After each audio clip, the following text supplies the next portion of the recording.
예, 창세기 신학 강좌 30번째 시간입니다. 오늘은 에피소드 7번째 에피소드. 오랜 시간 했던 그 노아의 홍수 에피소드를 끝내고 바벨탑에 대해서 배우는 시간 갖도록 하겠습니다. 오늘은 10장 1절부터 32절까지 그는 세상의 첫 용사라라는 제목으로 함께 나누기를 원합니다. 먼저 사전에 연구어를 할 텐데요. 구조를 한번 보겠습니다. 오늘 구조는 이렇게 시작하면 10장 1절이 어떻게 시작하냐면요. 족보는 이러하니라. 노아의 아들 셈과 함과 야벳의 족보는 이러하니라로 시작합니다. 그죠? 예, 이러합니다. 그 족보가 톨레도트라고 말씀을 드렸고 이게 계속해서 나왔다고 말씀드렸죠. 그런데 이것이 어디서 끝나냐면 10장 9절에서 끝나고 11장 10절에서 셈의 족보는 이러하니라 해서 다시 셈의 족보로 들어가는 것을 볼 수가 있습니다. 이 구조가 이제 노아의 아들들의 족보와 바벨탑으로 연결되어지는데요. 요거를 이렇게 10장 1절이 노아의 아들들의 족보로 시작하고요. 그 다음에 11장 1절부터 9절까지가 바벨탑 이야기가 있고요. 다시 11장 10절부터 셈의 족보로 족보로 이렇게 가죠. 이렇게 구성해 놓은 이유가 있습니다. 그거에 대해서는 제가 조금 이따가 그 본문 안에 들어갔을 때 설명을 좀 드리겠습니다. 그런 구조 안에 있다라는 것을 염두에 두시기 바랍니다. 본문 한번 읽어보겠습니다. 좀 긴데요. 제가 한 절 여러분이 한 절 읽겠습니다. 10장 1절입니다. 노아의 아들 셈과 함과 야벳의 족보는 이러하니라. 홍수 후에 그들이 아들들을 낳았으니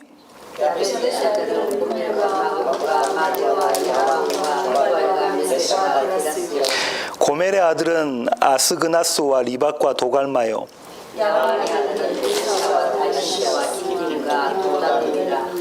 이들로부터 여러 나라 백성으로 나뉘어서 각기 언어와 종족과 나라대로 바닷가의 땅에 머물렀더라.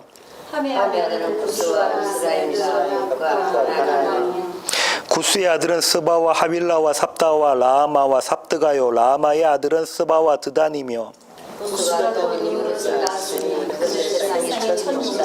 그가 여호와 앞에서 용감한 사냥꾼이 되었으므로 속담에 이르기를 아무는 여호와 앞에 니무롯같이 용감한 사냥꾼이로다 하더라.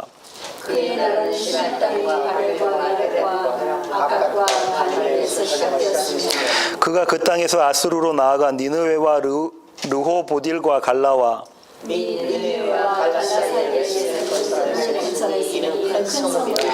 미스라임은 루딤과 아나밈과 르하빔과 납두힘과 바들심과 가솔림과 갑돌림을 낳았더라. 가솔림에게서 그릇이 나왔다. 가나안은 장자 시돈과 헷을 낳고 또 여기서 족속과 길가스 족속과 히위 족속과 알가 족속과 신 족속과 아르와 족속과 스멜 족속과 하만 족속을 낳았더니 이후로 가나안 자손의 족속이 더 나아갔더라. 가나안의 경계는 시돈에서부터 그라를 지나 가사까지와 소돔과 고모라와 아드마와 스보임을 지나 라사까지였더라. 이들은 함의 자손이라 각기 족속과 언어와 지방과 나라들이었더라. 셈은 에벨 온 자손의 조상이요 야벳의 형이라. 그에게도 자녀가 출생하였으니 셈의 아들은 엘람과 아사스와 아르박사스와 르과 아라람이며 아람의 아들은 우스와 훌과 게델과 마스며 에벨은 두 아들을 낳고 하나의 이름은 벨렉이라 하였으니 그때의 세상이 나뉘었으며 벨렉의 아우의 이름은 욕단이며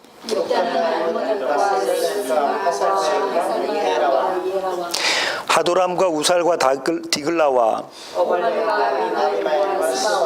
오빌과 하윌라와 요밥을 낳았으니 이들은 다 욕단의 아들이며 그들이 거주하는 곳은 에사에서부터 수바로 가는 길에 동족산이었더라. 이들은 셈의 자손이니 그 족속과 언어와 지방과 나라대로였더라. 이들은 그 백성의 족보에 따르면 노아 자손의 족속들이요 홍수 이후에 대해서 그 땅의 백성들이 나뉘었더라. 아멘. 우리가 성경에 읽다 보면은 그냥 넘어가기 쉬운 족보에 대한 나열해 놓은 거예요. 발음하기도 좀 어려운데요. 표면적으로는 이렇게 이해해 볼 수가 있습니다. 5절과 32절 보시면 이들로부터 여러 나라 백성으로 나뉘어서 각기 언어와 종족과 나라대로 바닷가의 땅에 머물렀더라. 다 32절. 이들은 그 백성들의 족보에 따르면 노아 자손의 족속들이요 홍수 위에 이들에게서 그 땅의 백성들이 나뉘었더라 해서 나뉘다라는 단어가 나오는데요. 히브리어로는 파라드, be divided라는 뜻입니다. 그 다음에 또 한 가지 관심 있는 단어는 25절에 나오는 건데요. 25절 한번 보겠습니다. 에벨은 두 아들을 낳고 하나의 이름을 벨렉이라 하였으니 그때의 세상이 나뉘었으며, 그때 나누었으며로 사용된 히브리어 단어가 파라그인데요.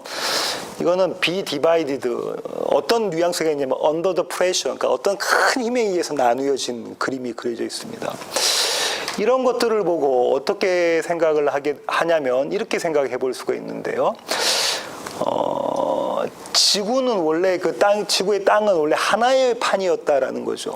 근데 아주 큰 힘이 가해져서 나누어진 겁니다. 가능한 이야기가 이 각각의 대륙을 딱 짜맞추면 하나의 큰 땅으로 짜맞춰진다고 그러잖아요. 단 보면. 근데 이게 나누어진 그림이 그려지는 거죠. 물리적으로도 그렇고 또 신학적으로도 그런 개념이 있습니다. 신학적인 개념은 조금 이따가 더 설명을 드리도록 하겠습니다.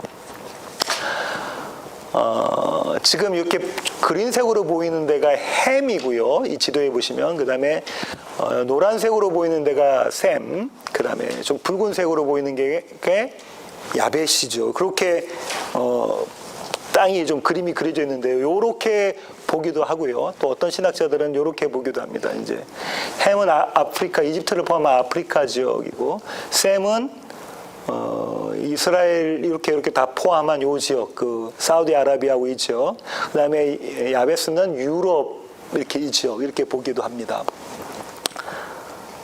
네, 나중에 보시면은 그 함의 자손 중에서 니므롯이라는 사람이 나오는데, 이 사람은 원래는 이 지역에 사는 사람인데 어디에 갔냐면 이집트로 왔죠.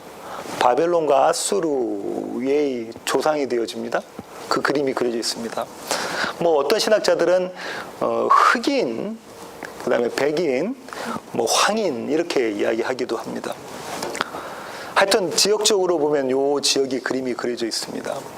이 야벳의 그 후예로는 곡 이렇게 나오죠. 나중에 요한계시록에서도 나왔고, 곡과 마곡의 전쟁할 때도 거기서도 나왔고, 다니엘서에서 나왔던 그런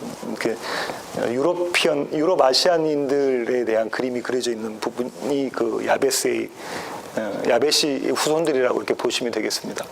이렇게까지 지도를 봤고요. 이제 좀 신학적인 얘기를 좀 해보겠습니다. 10장 1절, 11장 10절, 11장 27절을 보겠는데요. 10장 1절 보세요. 노아의 아들 셈과 함과 야벳의 족보는 이러하니라, 이렇게 해서 야벳의 족보, 그 세 아들의 족보가 나왔잖아요. 아까 말씀드린 것처럼 톨레도트. 이 족보가 나온 거는 앞에서 여러 번 나왔습니다. 그죠? 2장 4절이 뭐가 나왔었죠? 창세기 2장 4절에 하나님께서 세상을 만드신 내력은 이러하더라. 이게 톨레도트, 그 족보에 대한 얘기고요. 5장 1절에는 아담의 족보는 이러하더라 들어갔고, 6장 9절부터는 오래 했던 우리 노아의 족보는 이러하더라 이렇게 들어가죠. 이 족보 이야기를 쭉 하면서 구약에서 그러니까 뭐에 대한 이야기가 하고 있냐면, 족보의 이야기는 이거라 그랬죠. 창세기 3장 15절에 있는 원시복음에 대한 이야기, 이것을 풀어놓은 것이 족보입니다. 풀어놨다는 얘기는 이게 뭐냐면 우리에게 실제화되어진다는 얘기예요. 하나님께서 약속, 복음으로 주신 이 하나님의 약속이 우리의 삶 가운데 실제화되어지는 것이 족보라는 거예요. 왜냐하면 우리가 보는 사람들이니까, 그죠? 족보인데 이 원시복음이 뭐였었죠? 뱀의 자손 후손과 여자의 후손에 대한 대결 구도에서 여자의 후손이 뱀의 자손의 머리를 깨뜨리는 거다, 그죠? 그리고 여자의 후손은 예수 그리스도라고 말씀을 드렸었고요. 빛 가운데, 어둠 가운데, 밤, 낮 이렇게 이런 대조 구조로 된다고. 이 얘기를 계속해서 풀어놓은 것이 톨레도트 족보에 대한 이야기입니다. 그런데 중요한 거는 여기서 지금 어떻게 이 족보를 끌고 가냐면요. 처음에 창조 때는 이러하더라 해서 전 사람에 대한 이야기 나오고 그다음에 5장 1절부터 누구예요? 아담 이야기 나오는데 이 아담의 아들들이 있었잖아요. 근데 누구에 대한 이야기만 여기에 포함되죠? 아담, 아벨 대신 태어난 셋의 이야기 이렇게 하고 들어가죠. 그리고 쭉 가다가 또 6장 9절부터 누구의 얘기? 노아의 얘기 들어갑니다. 그럼 오늘은 누구의 얘기요? 노아의 아들 중에서 노아의 아들 전부 다 이야기하죠. 셈, 함, 야벳 이렇게 하다가 11장 10절에는 그 중에서 누구만? 셈만. 그 다음 좀 더 내려가면 또 누구만 나올까요? 데라 얘기가 나오고요. 아브라함의 아버지. 그 다음 아브라함. 그렇게 이삭. 이스마엘이 아니라 이삭. 이렇게 쭉 내려갑니다. 그렇게 해서 마태복음 1장 1절에 가시면 마태복음 1장 1절로 갈게요. 마태복음 1장 1절에 가시면 아브라함과 다윗의 자손 예수 그리스도의 계보라 이게 족보예요. 히브리어로는 톨레도트인 거죠. 이것으로 마침이 됩니다. 그러니까 결국 누구에 대한 이야기 하려고 하는 거냐면 예수에 대한 이야기를 하려고 하는 것이다라고 하면서 이 예수의 그 프리섀도이는 전조 그림자로서의 그림들을 그려놓고 예수에 대한 이야기로 결말을 내요. 이 족보를. 그런데 이 예수와 연합해서 포함되어 있는 그리스도인이 여기에 담겨져 있는 뜻이에요. 아브라함도 예수 그리스도와 포함되어 있는 그리스도인. 그와 연합한 그리스도인. 그 얘기를 지금 하려고 계속해서 나가는 겁니다. 이런 전제를 가지고 이 본문을 보셔야 돼요. 그냥 아까 말씀드린 것처럼 인종을 나누는 것, 물론 겉으로 보기엔 인종을 나눈 것이지만 결국은 하나님의 택하신 백성들에 대한 이야기, 하나님의 구원의 이야기를 쭉 이야기하고 싶으신 거죠. 그분의 이야기, 히스토리를 이야기하려고 하는 것입니다. 그 다음에 또 관심 있게 보실 것은 10장 21절과요. 창세기 10장 21절. 셈은 이 구조를 한번 볼게요. 어떻게 구조되어 있냐면 10장 1절부터 누구의 아들들 3명 이야기했잖아요. 셈, 함, 야벳에 대해서 이야기합니다. 이들의 족보에 대한 이야기를 합니다. 이들의 후손들에 대한 이야기죠. 그러면서 먼저 야벳을 언급했고요. 짧게 야벳은 언급합니다. 그죠? 그 다음에 누구 이야기합니까? 함에 대한 이야기를 비교적 아주 길게 하죠. 이 함은 누구? 뱀의 후손에 대한 이야기, 그림이 그려져 있고요. 그 다음에 셈에 대한 이야기를 하고 바벨탑 사건이 있고 그 다음에 다시 셈의 계보에 대한 이야기를 하고 있는데 이 셈의 계보와 이 셈의 계보가 틀려요. 어떻게 틀립니까?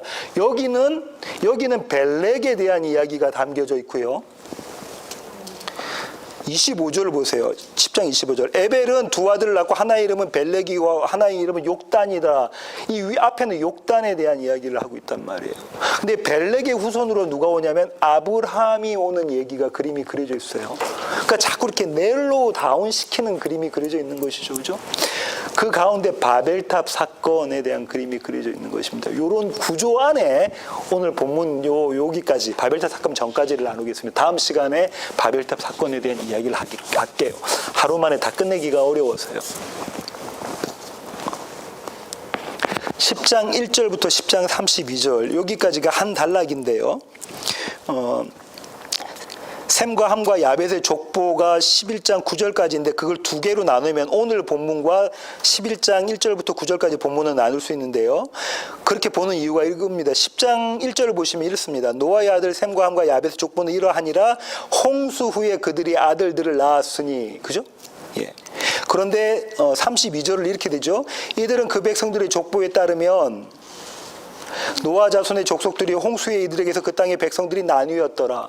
똑같은 내용들을 담아놨잖아요. 그 다음 무슨 말입니까? 인클루지오, 수미 상관 구조, 샌드위치 구조다. 그죠? 그건 그 안에 내용이 그 밖에 있는 샌드위치의 것을 강화시키거나 아니면 겉에 안에 것을 강화시키거나라는 구조라고 그랬죠. 수미 상관 구조가 인클루지오 구조가 그런 거라고 그랬습니다. 요렇게 한 단락을 보면 한 단락을 보는데 그 중에서 제가 좀 관심 있는 게 자 1절을 한번 보세요. 홍수 후에 그들이 아들들을 낳았으니 이게 무슨 얘기냐면 아까 말씀드린 것처럼 창세기 3장 15절에 있는 이 하나님께서 허락하신 우리에게 주신 이 복음이 뭐가 되는 거냐? 실제화되는 거란 말이에요. 뜬구름 잡는 이야기가 아니다. 저와 여러분의 삶 가운데서 매일매일 일어나는 일이다 이거죠. 왜? 그들들이 아들을 낳았으니 라는 것으로. 우리의 현재의 역사 가운데 일이 일어나잖아요. 우리들도 아들, 딸 놓고 살잖아요. 그 그림이 여기에 담겨져 있습니다.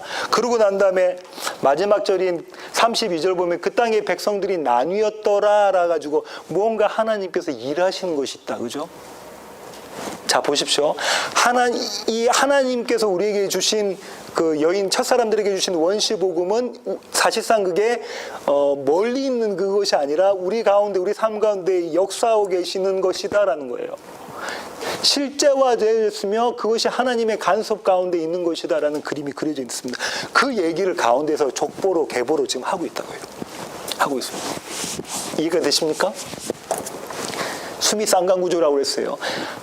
하나님께서 말씀하셨던 그 복음이 우리 삶 가운데 실제화되어져 있고 실제화되는 것은 하나님께서 우리 가운데 역사하심으로 일하심으로 나타난다라는 거, 그 얘기를 계보 가운데 담고 있단 말이에요.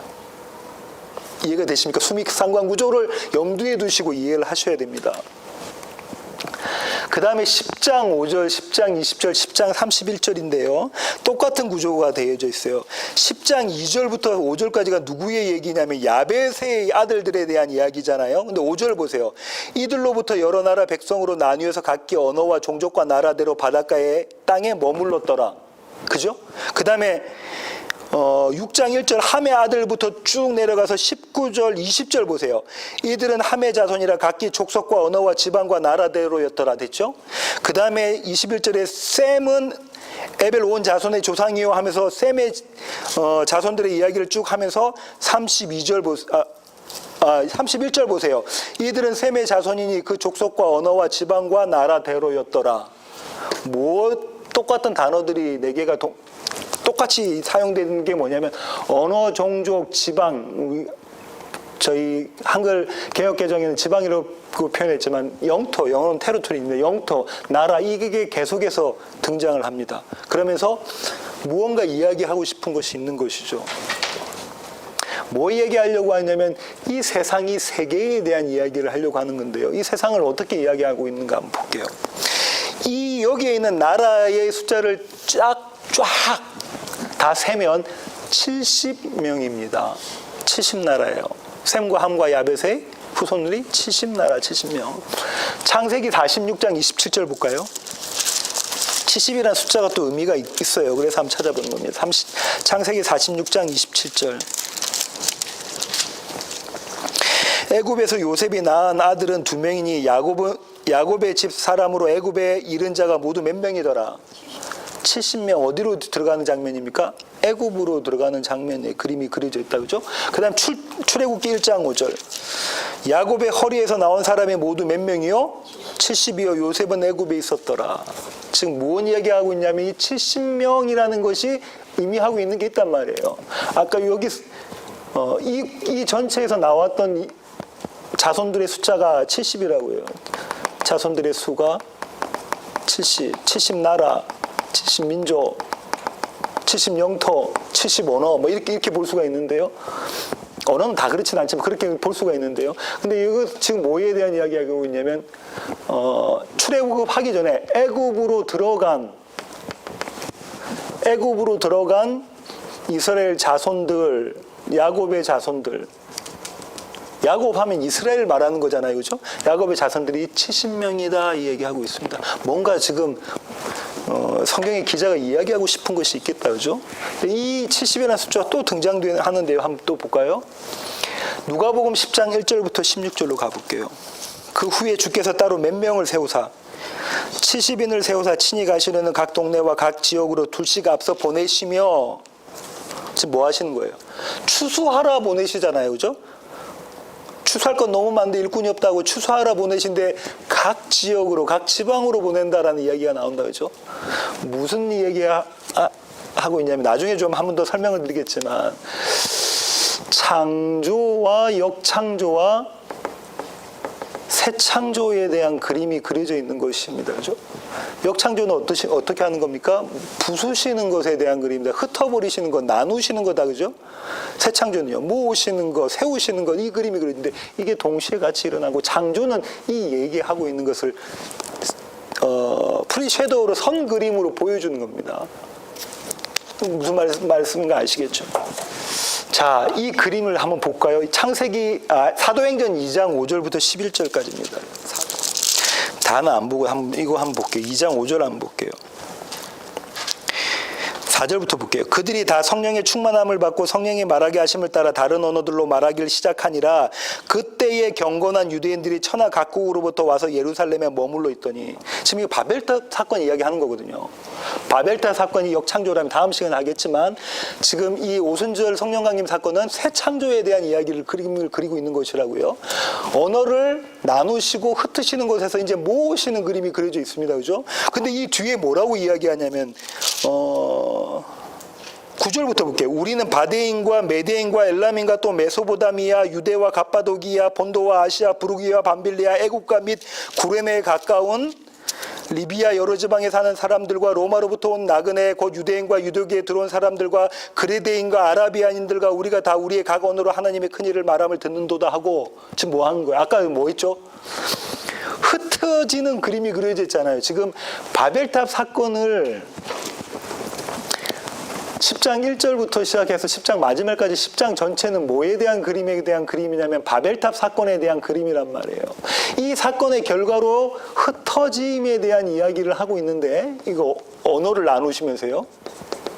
흩어짐에 대한 이야기를 하고 있는 것인데, 지금 사도행전은 어떤 그림이냐면 이 언어를 하나의 그 언어가 다 들리게 하시면서 이 흩어짐이 모아짐으로 각지에서 들어오는 그림이 그려져 있잖아요. 새 창조로. 근데 지금 이 사람들이 뭐라고 고백하냐면 하나님의 일하심에 대한 이야기를 하고 있는 거라고. 그 다음 한번 좀 더 볼게요. 10장 25절. 제가 한번 먼저 읽어볼게요. 에벨은 두 아들을 낳고 하나의 이름을 벨렉이라 하였으니 그때의 세상이 나뉘었으며 벨렉의 아우의 이름은 욕단이며 하며, 그 뒤에 다시 욕단의 아들들 후손들에 대한 이야기만 나와 있고 벨렉의 이야기는 안 나와 있습니다. 바벨탑 사건 전에. 그죠? 그렇게 나와 있습니다. 그런데 여기서 사용된 프레그라는 단어가 있는데요. 아까 살펴봤다시피 이게 뭐냐면 세상이 나뉘었으며. 근데 이게 뭐라고요? To be divided under the pressure. 아주 강한 힘에 의해서 나눠진 것. 그럼 물리적으로는 어떻게 해요? 대륙이 나눠진 것으로 볼 수 있는데, 신학적으로는 어떻다고요? 하나님의 강력한 힘에 의해서 무엇이 인간들이 나뉘어지는 그림이 그려져 있다. 그죠?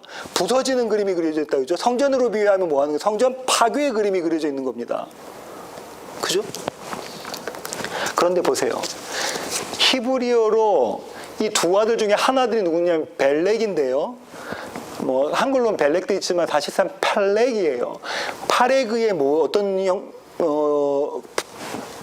형이냐면 명사형이에요. 그러니까 디비전 언더 프레셔가 나누어짐에 대한 그림이 그려져 있는 거예요. 이 나누어짐. 이건 수동태고요. 히브리어도 수동태로 쓰여졌고요. 이 나누어짐은 두 가지 측면을 가지고 있습니다. 첫 번째 측면은 뭐냐면 이런 거죠. 거룩한 것과 거룩하지 않은 것, 의로운 것과 의롭지 않은 것, 선한 것과 선하지 않은 것, 이런 것들을 나누는, 정한 것과 부정한 것, 정하지 않은 것, 이것들을 나누는 걸 때 이 나누임이 한 측면입니다.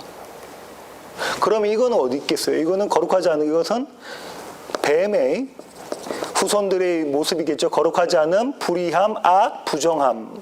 그 다음에 여자의 후손들의 그림은 거룩함, 의로움, 선함, 정함, 이런 거겠죠. 이 그림. 또 한 가지 측면은 뭐냐면요. 부수시고 흩으시는 거예요. 부수시고 흩으시고. 이 부수시고 흩으시고는 내면적으로 보면 내 안에 부수시고 흩으시는 그림이 그려져 있는 거예요. 어떤 거를? 거룩하지 않고 불의하고 악하고 부정한 것을 깨뜨리시고 거룩하고 이롭고 선하고 정한 것을 채우시는, 그렇게 세우시는 그 그림이 그려져 있다는 것이죠. 또 한 가지 벨렉을 보면서 또 의미 있는 게 있는데 보세요. 노아의 생애 중에 바벨탑 사건이 있었습니다. 왜 우리가 그렇게 볼 수 있냐면 10절 보세요. 11장 10절. 셈의 족보는 이러하니라. 셈은 100세 곧 홍수 후에 2년에 아르박삭을 낳았고, 그러니까 몇 세에 놓은 거예요. 홍수치 끝나고 난 다음에 2년 있다가 아르박삭 아들 낳았죠. 그 다음에 아르박삭은 12절 35세에 낳았죠. 그 다음에 14절 셀라는 30세에 에벨 낳았죠. 16절 에벨은 30세에 벨렉을 낳았죠. 그렇잖아요. 노아가 몇 년 살았대요. 홍수가 있고 난 다음에. 9장 28절로 가보세요. 빨리. 홍수 후에 노아가 350년을 살았어요. 그죠? 그럼 노아의 살아생전에 바벨탑 사건이 있었습니까? 있었습니다. 왜냐하면 벨렉 때에, 벨렉과 욕단 때에 바벨탑 사건이 있었기 때문에 그렇죠. 그죠? 구원받은 그러니까 이 그림이 뭘 의미하고 있냐면, 그 심판과 구원이 양면성, 지금 같이 일어나고 있는 것에 대한 그림이 그려져 있는 거예요. 완성은 우리 예수 그리스도가 오실 그때이지만 무엇이요? 완전한 심판과 완전한 구원의 완성은 예수님이 세컨 커밍 재림 때입니다. 하지만 그거는 우리의 지금의 삶부터 계속해서 펼쳐져 있는 것이란 말이에요. 그죠? 이게 지금 우리에게 실제화되어져 있는 것이다 이 말씀입니다. 이해가 되시죠? 노아의 삶 가운데 무엇과 무엇이 같이 있으세요? 심판과 구원이 같이 있잖아요. 바벨탑 사건 또 뭐에 대한 이야기냐면 심판과 구원에 대한 이야기일 때 노아 형수도 심판과 구원, 우리 삶 가운데 있는 것에 대한 이야기를 하고 있는 것이죠. 그걸 또 염두에 두시고요. 바벨탑 사건 할 때 좀 더 제가 자세히 설명을 드릴게요. 마지막으로 이제 좀 관심 있게 보려고 하는 것이 10장 8절부터 12절까지입니다. 구스가 또 니무롯을 낳았으니 하면서 니무롯이라는 사람이 등장하는데요. 이 사람은 세상의 첫 용사예요. 근데 용사라는 얘기 우리가 앞에 한 번도 나왔죠. 뭐 할 때? 네피림 할 때. 6장 4절 가겠습니다. 6장 4절 가면 당시의 땅에는 네피림이 있었고 그 후에도 하나님의 아들들이 사람의 딸들에게로 들어와 자식을 낳았으니 그들은 용사라 고대의 명성 있는 사람들이었더라. 그죠? 니무롯은 세상의 용사예요. 그러니까 이게 첫이라는 것이 NRSB만 이렇게 해석해 놓고 나머지 번역분들은 첫이라고 이야기를 안 해놨어요. 용사가 되었더라 이렇게 얘기했습니다. 여호와 앞에서 용감한 사냥꾼인데 이거는 학설이 몇 가지 있는데 한 가지 학설은 이런 겁니다. 여호와 앞에서에서 먼저 앞에서는 여호와에 대항해서라고 보는 견해가 있습니다. 하나님과 대항해서 용감한 사냥꾼이었다. 그러니까 무슨 얘기냐면 하나님과 대적하는 대적자였다라는 그런. 또 이것을 좀 구체적으로는 그럼 용감한 사냥꾼은 인신매매다. 이 인신매매가 사람을 팔고 사는 거잖아요. 결국은 자신이 원하는 이익을 취하기 위해서 사람까지도 죽이고 하는 그런 모습. 이 그림이 어디에서 등장했냐면 가인의 후손이 얘기할 때 등장했죠. 라멕이 그 얘기를 하고 있잖아요. 나를 위해서 내가 뭐 하고 싶은 거 다 소년도 죽이고 뭐 내 다 죽인다 얘기했었잖아요. 이렇게를 봅니다. 근데 자 보세요. 이 니무롯이 어떤 자였냐면 그의 나라는 하면서 우리에게 익숙한 나라들 이름이 나오는데 바벨, 아수르, 니느웨. 함의 자손 할 때 대표적인 게 뭐뭐 나오냐면 가나안, 애굽, 바벨론, 아수르. 다 누구냐면 이스라엘과 대척점에 있는 자들이었어. 그 나라들이었다. 그죠? 이게 함의 자손들입니다. 그래서 아까 말씀드린 것처럼 창세기 3장 15절에 그 얘기를 지금 계보는 계속 하고 있다는 거예요.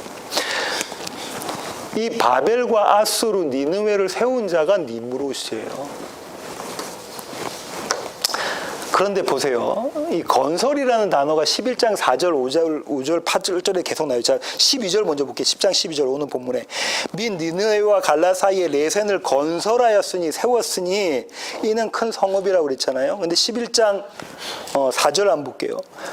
성읍과 탑을 건설하여 5절 여호와께서 사람들이 건설하는 8절 여호와께서 거기서 그들을 온 집에는 흩으셨으므로 그들이 그 도시를 건설하기를 그쳤더라. 지금 뭐 하고 있냐면 이 건설이라는 것이 아주 부정적으로 쓰였습니다. 그죠? 어떻게? 인간이 니무롯이 무언가를 건설하는데 이 건설하는 것이 여호와 앞에서 용감한 여호와의 대척점에 있는 거라는 거예요. 여호와와 하나님과 대항해서 무언가를 건설하는 것 이것이 뭐예요? 바벨이라는 거, 바벨탑, 바벨성. 이걸 건설하는 그림이 그리는 거예요. 그럼 니무롯은 뭐 하는 사람이에요? 건설하는 자예요. 성을 건설하는 자, 탑을 세우는 자라는 그림이 그려지죠. 근데 하나님 이것을 깨뜨리십니다.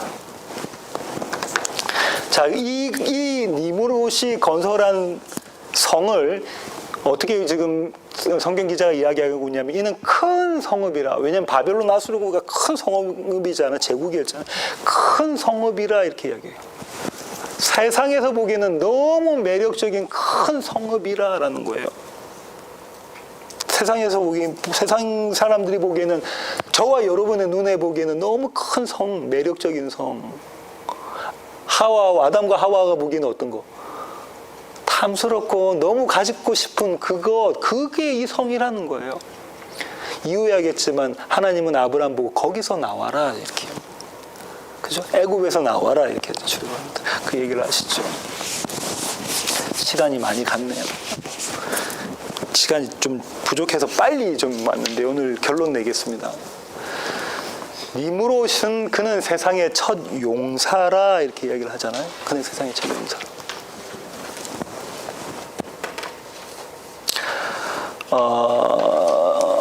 동전의 한쪽 면에서 보면요. 동전이 이렇게 있다면 동전의 한쪽 면에서 보면은 이것은 세상과 하나님의 백성들에 대한 이야기입니다. 그죠? 왜냐하면 세상은 늘 뭘 건설하고 있으니까? 성읍을 건설하고 있으니까, 탑을 쌓고 있으니까. 그런데 하나님의 백성들은 그렇지 않은 모습이 그려져 있잖아요. 근데 이것을 동전의 또 다른 한쪽 면에서 보면 이것은 내 안에 이런 것이라는 거죠. 내 안에 성읍을 쌓고 있는 나의 모습, 이것을 바울은 로마서 7장에서 어떻게 이야기하고 있냐면 나의 옛사람에 대한 모습, 내가 뭐에 달려가는 자? 죄로 손살같이 달려가는 자에 대한 그림으로 이야기를 하고 있어요. 그럼과 동시에 이 성을 깨뜨리고 하나님을 주인으로 이렇게 삼는 그림의 모습을 또 바울은 거기서 또 이야기를 하죠. 나는 공고한 자로다 하고 난 다음에 뭐라고 하죠? 누가 날 이 사망에게 가서 건져줄 거 하고 예수 그리스도를 찬양하는 그림이 있고 8장에 계속 이어지면서 뭐에 대한 이야기하고 있냐면 그러니까 우리가 죄 가운데 거할 수가 없다 이야기를 하면서 뭐에 대한 이야기냐면 성령이 너희와 함께 하시면 너희가 그죠? 그 8장 오늘 읽어보십시오. 주보 칼럼에도 썼는데 읽어보십시오. 그러면서 우리 안에서 새롭게 건설해 가시는 하나님의 성에 대한 이야기가 그림이 그려져 있단 말이에요. 새 예루살렘, 요한계시록 버전으로는 새 예루살렘, 하나님의 성, 우리가 지는 세상의 바벨을 무너뜨리시면서 하나님의 성 예루살렘을 건설해 가시는 것이 있단 말이죠. 이거는 동전에 아까 반대면 말씀드렸지만 이 세상에 보면은 믿는 자와 믿지 않는 자로 그렇고 내면적으로 보면 동전의 다른 한쪽 면은 내 안에 그 일을 하고 계신다는 거예요. 그래서 요한계시록에 누구와 나옵니까? 음녀, 바벨론과 하나님의 신부, 예수 그리스도 신부, 예루살렘, 새 예루살렘 등장하는 것이죠. 그 구조를 다 가지고 있습니다. 4장 17절 한번 볼게요. 가인이 여호와 앞을 떠나서 에덴 동쪽 노 땅에 거주하더니 아내와 동침함에 그가 임신하여 에녹을 낳은지라 가인이 성을 쌓고 그의 아들의 이름으로 성을 이름하여 에녹이라 하였다. 지금 그러면 니무롯이 이 성을 쌓은 게 뭐라고요? 니느웨, 바벨, 그 나중에 바벨탑으로 이어지는데 그 그림의 전조가 어디서 나타났냐면 가인이 에녹성 쌓는 거, 에녹성 쌓을 때 말씀드렸다죠. 거기 그림이 그려졌죠. 그 다음에 쭉 가인의 족보로 따고 내려와서 라멕이 그렇게 이야기합니다. 이 성 쌓는 거는 결국 어떤 모습과 같냐면 23절 보세요. 아다와 실라여 내 목소리를 들으라. 라멕의 아내들이여 내 말을 들으라. 나의 상처로 말미암아 내가 사람을 죽였고 나의 상함으로 말미암아 내가 소년을 죽였도다.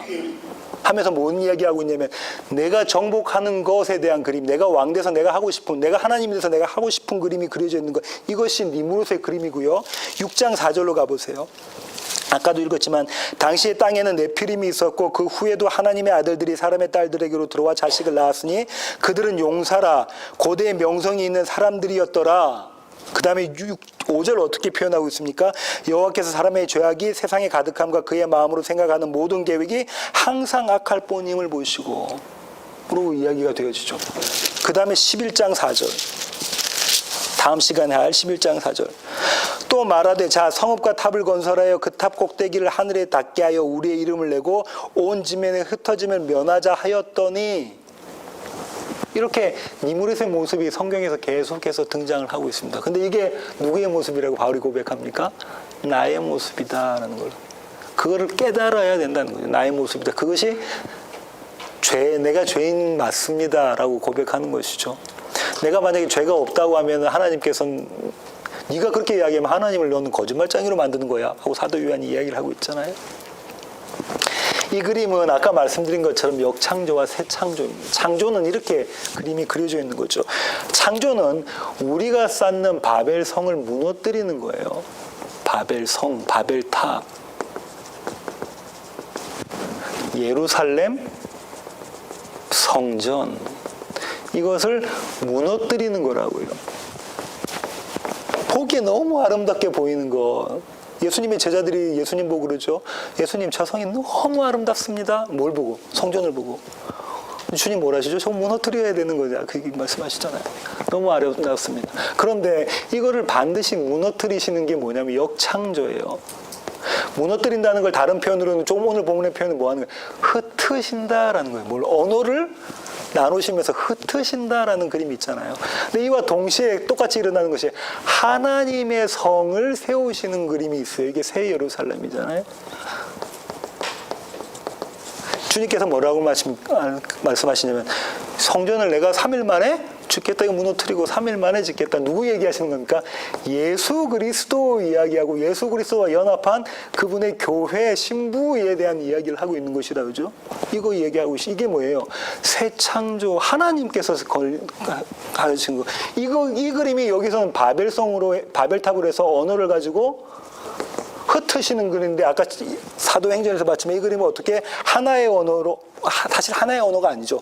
여러 가지 언어지만 하나로 통합되어지는 그 언어로, 방언, 그 언어를 통해서 뭐 하시는 거예요? 모으시는 그림이 그려져 있잖아요. 그 얘기하고 있는 것입니다.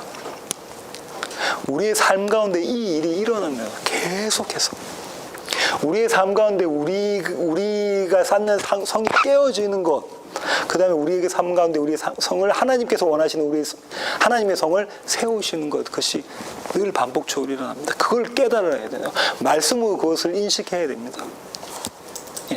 그렇게 하는 자만이 참 자유를 누리는 자가 되는 거죠. 참 복음 안에 있는 자가 되는 것입니다. 그렇게 오늘 또 예배 가운데 우리의 성은 깨어지고 부서지고 하나님의 성이 세워지는 그런 참 예배가 되기를 원합니다. 기도하시겠습니다. 하나님 감사합니다. 하나님, 우리가 이 세상의 첫 용사인 니무롯임을 주님 저희들이 깨닫습니다. 하나님, 이 니무롯이 세운 성은 깨뜨려 주시고 하나님께서 세우신 참 아름다운 예루살렘 성이 우리 가운데 있기를 원합니다. 그 성으로 말미암아 하나님께 예배드리는 참 예배자가 되게 하여 주시옵소서. 예수님의 이름으로 기도합니다. 아멘.